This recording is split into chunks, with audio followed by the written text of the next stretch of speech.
The S&P 500 clocks in its first two-week winning streak of the year, bringing the benchmark less than 1% away from an all-time high.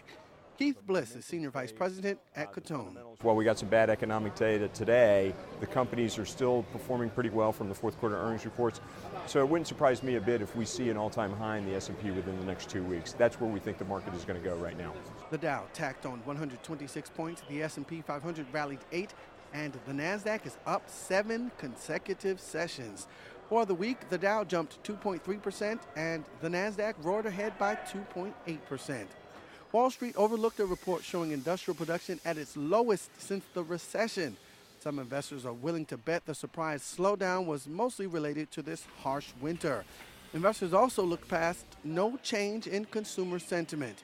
The preliminary February reading of the Thomson Reuters University of Michigan Index showing Americans just as worried about their finances as they were in January.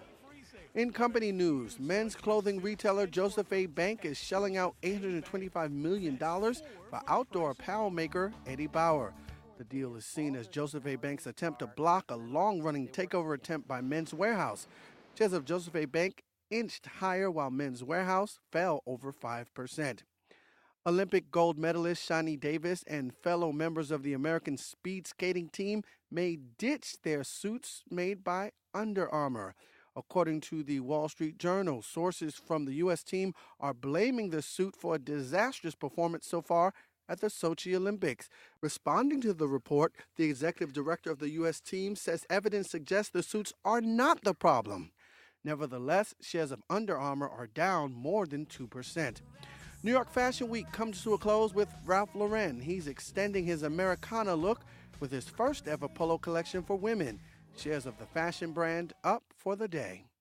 And in Europe, news that Italy is getting a new prime minister lifted stocks, further helped by good economic data from Germany and France.